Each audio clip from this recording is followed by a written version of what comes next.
Welcome to this special episode that is all about the frontrunners of Miss Universe Philippines.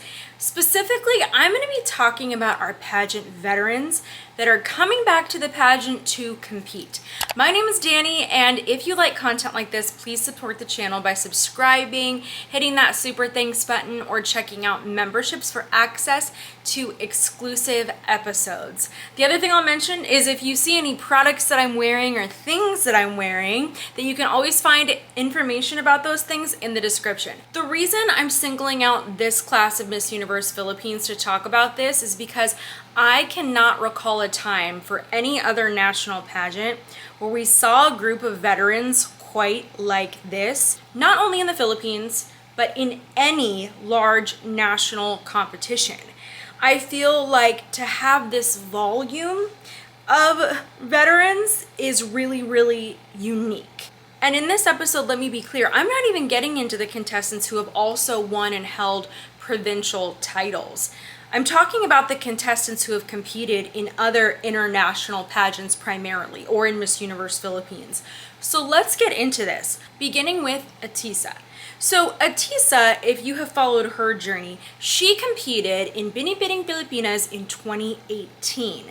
That was Katrina's year, if you recall. She was selected to represent the Philippines and compete at Miss International, and there she placed first runner-up while, as many of you know, Katrina went on to win Miss Universe. So that right there, just that alone, should say a lot about her and what she's bringing as a contestant. But it doesn't stop there. Last year she competed at Miss Universe Philippines and she finished with a second runner-up placement. And all of that, let me just say, happened when I personally believe that her styling last year could have been improved and that could have affected the results. So even with the styling that she brought, still a second runner-up placement. Now after that, she went on to compete and represent the Philippines at the first ever Miss Cosmo International pageant that was held in Vietnam. She finished there with a top 10 finish. I also want to note that she completely changed her style, and I feel like that is something that's very underappreciated about her. She has brought something very different to every single one of her competitions, and I'm seeing this again. She is like our chameleon of the Philippines, because I talked about this in my headshot episode. If you haven't already seen it, go check it out. Her headshot this year is beautiful, very light pinks, very fresh, but it looks very different from the headshot she submitted last year. Like a totally different contestant. I'm a fan of this, frankly. If something's not working for you, change it up. Let's see what happens. So I'm excited now really to see the evening gown she's bringing, the rest of the wardrobe, because her gown at Cosmo was nothing like what she wore to Universe Philippines, and that was nothing like what she wore to International or Binibining Pilipinas. So she's exciting to watch. Now we have Chanel. Chanel competed in Binibining Pilipinas as well, and she was selected as Binibining Pilipinas Supranational. So she competed at Miss Supranational, and she placed top 10. Now what's interesting about this is I would say you can even look at the staging of Supranational at the time. I feel like this feels like it was 100 years ago in terms of how much Supranational's production has improved. So that's just a side note. But you can see that at Binibining Pilipinas, when she competed there, she competed with her hair up. When she went to Supra, she competed with her hair back again in a ponytail, bringing us a slightly different look. Now we're seeing her with this chopped look. Again, new style, kind of like new me, new look. Love that. She's gonna be bringing, I think, something very different.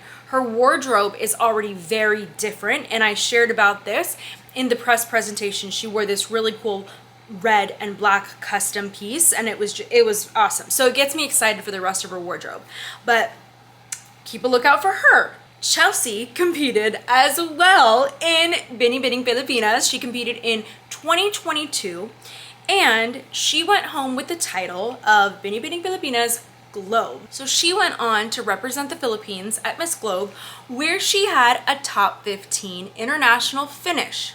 Now let's also not forget that she was also Miss Philippines Earth Water in 2019. Hearing all of these titles out loud is actually kind of wild if you think about these titles in these placements and the fact that I've only shared about 3 of the contestants.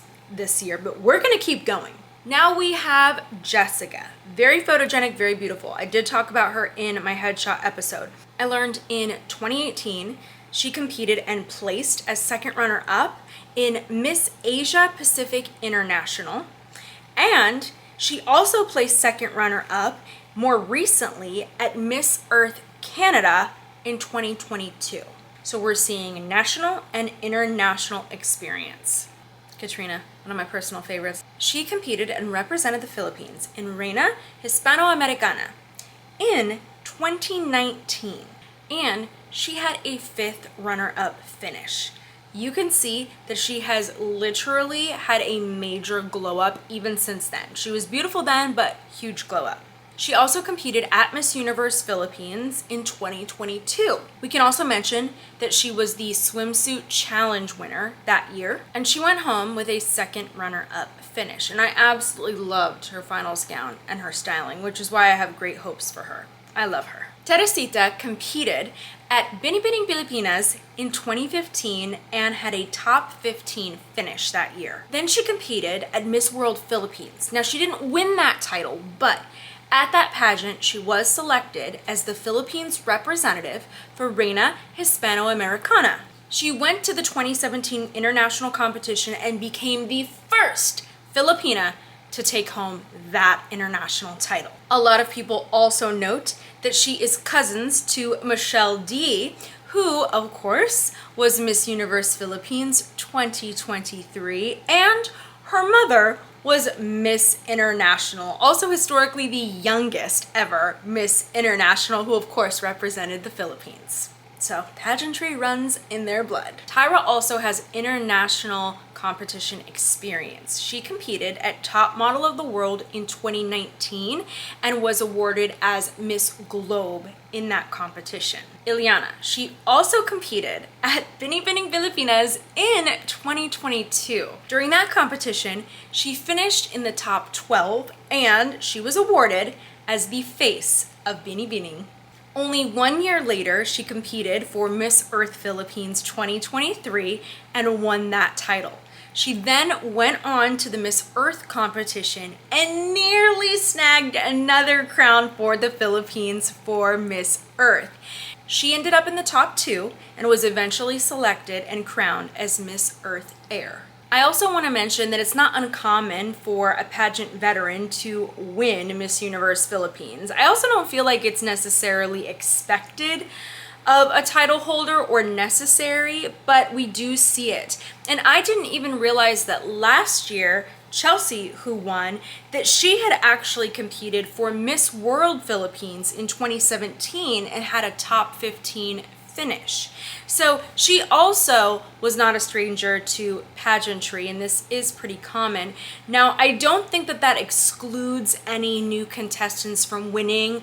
I do feel like it's just such a competitive competition. I think that there is room for everyone there, and there is a chance for really anyone to win. These ladies just have so much experience that I feel like it really benefits them and it really pays off. And like I said, I just had to share about this in this episode because I can't think of another national pageant that has had this many contestants with these types of resumes. And I know that I'm probably missing some other titles in there and some other awards. And now I didn't talk about every single contestant I know, because I do know that some of our other contestants this year, they have held or have already won provincial titles. I mainly focused on our contestants who competed internationally or in the past at Miss Universe Philippines or Binibining Pilipinas. So that was mainly my focus. I'm just so impressed with this group this year. I really can't think of another national pageant that has had a group of contestants quite like this many of them. There's always like one or two or a couple of them at a pageant, I feel like, at a national one, especially for the Miss Universe organization, but nothing quite like this. And of course, we have seen things like this at international pageants. You will hear about resumes like this at Miss Universe or Miss World, right? We have a lot of crossover queens within the organizations, but let me know if you could think of another national pageant that has had a group quite like this, because I'm very impressed and it's going to make this season very interesting to watch.